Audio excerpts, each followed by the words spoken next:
Southport police officers take part in a different type of baseball this Saturday.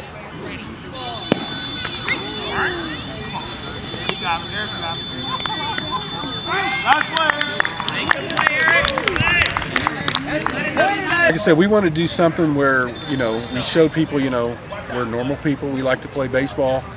So it was kind of a team building thing to help the police officers, band together, because once you lose your sight, you're using all these other different, your hearing and all that. So we thought it'd be a fun way of doing it and get the community involved and let them see their police officers, outside of a uniform, having a good time.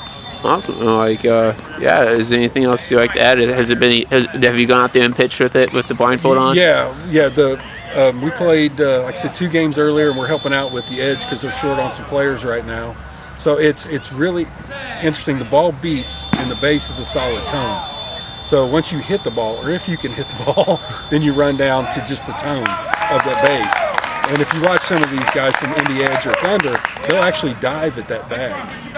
If they get to the bag before they pick up the ball, they're safe. You get 1 point. So it's just interesting. And when we do it, we're not running as fast as they are, because in your mind it's like, you need to slow down, you're going to fall down. So it's trying to get through that mental thing of your brain telling you one thing and and you could do it. Because you're blindfolded, you don't know how close they are to the base. Yeah, if I'm going the right direction, how close am I to it, and so you really have to be more in tuned on what's going on. So it makes you kind of go all out a little harder, maybe? Yeah. Okay.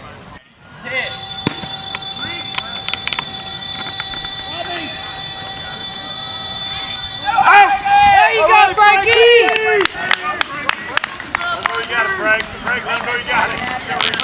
They'll set them up in the positions they're supposed to be at, and then after the play's over, when the ball's hit, they'll call a number, and they will, to kind of let them know where the ball's at on the field. And then after the play, they set them back up in the exact same spot. And it's very important that they're being set up in the same spot, and that the call is on point to tell them. For instance, 1 is the foul line, 6 is up the middle, and so there's 1 through 6, and when they say the number, it tells them about a 15 to 20 foot area of where that ball is at. Okay. And how is the ball made? Like, where do you guys get that? Do you guys just built that yourselves, or? It's the Denver Beat Baseball Group. They're volunteers from the Telecom Pioneers, and so the balls are made by volunteers, but they do cost $35. They're very expensive to make, and that's just product cost. The cost of the parts and everything. And honestly, we may have went through 4 or 5 balls today. You really go through them. The cost adds up. On average, I'd say you spend about $1,200 to $1,500 a year just on balls alone. It went really well. I'm glad that the police department came out and played with us, and it was nice that the Lions Club cooked for us, and we had a good lunch and everything. And it was nice to get these guys out there, let them see what it's about. Hitting the ball, fielding the ball, running to the base, and so I think they've enjoyed it, and we've definitely enjoyed it. Set, ready, hit.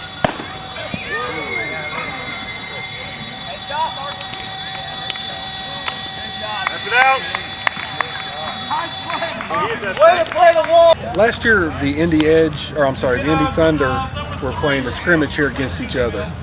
We had watched them all day, and we thought it was something really interesting to watch these guys who were true athletes and are very competitive to come out and play. So I got with the owner of the Thunder and thought it would be a good thing for us to play against each other and have some fun and raise some money to help them go to the World Series. Lions Club has been a big contributor to our police department, and we wanted to give back and help them. So they put this all together, and we thought it would be a good fundraising way to raise them some money to go to the World Series in Ames, Iowa.